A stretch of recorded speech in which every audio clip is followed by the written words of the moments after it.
Well, mothers will always make an impact on their daughters, whether in childhood or as adults. But when you're struggling with self-esteem or other issues, it can be difficult to set a good example. Yeah, Erin Washington is the host of the podcast Squats and Margaritas. My kind of fun.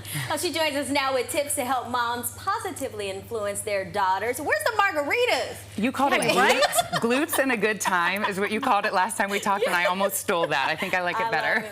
All right, we're going to talk about what we're actually here to talk about. Some women, especially as they get older and their bodies start to change, they may, be more restrictive with their diet or start exercising more. So what message do you say that sends to the younger girls? Well, first of all, that's not the way to do it. That's the way that women have been taught. Restrict your calories, do your cardio. And that failed me for 20 years. When I stopped living with all the obsession and restriction, my body just kind of went to a set point because it trusted me. It knew I wasn't going to work out a second time. It knew I was going to fuel it. And when you stop all the restriction and obsession, you stop living in a state of stress. You stop all the cortisol, which is the stress hormone that helps you, or that makes you hold on to fat. And now I just allow a daily indulgence, and I've been able to maintain my physical ideal even after having 2 kids. Love it. Wonderful.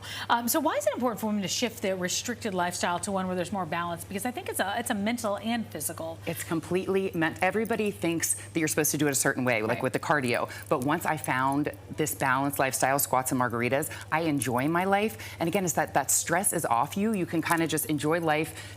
Your body trusts you again, and then you're modeling the right thing for your daughter. I have a 7-year-old daughter. I don't want her to ever restrict and obsess like I did.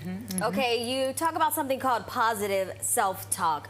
What is it, and can you give us some examples of why you believe in it? Because women think about how they talk to their daughters, and we always build them up and tell them they're so beautiful. But how are you talking to yourself? Because she's watching everything you do. And if you're telling her you're so beautiful, and then you're in the mirror like, I gotta lose weight, I gotta lose 10 pounds, she's watching that. You have to model positive body image if you want that for her. So I always say, if you wouldn't say it to your daughter, don't say it to yourself. Oof, so true.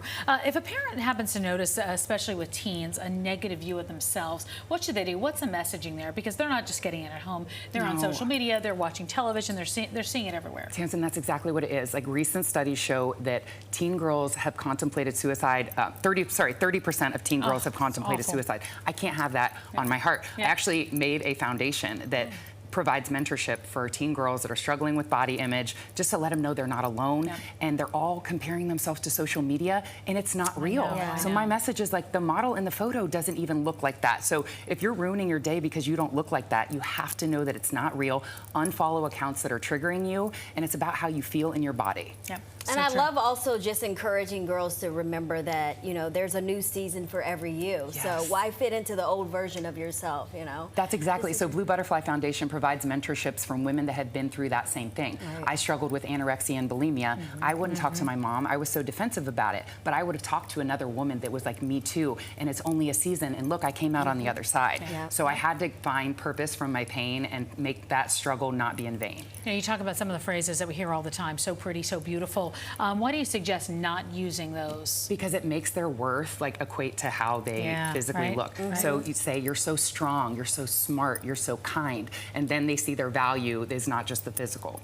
I love that you're so strong. And this is my thick season, by the way, so I'm embracing it.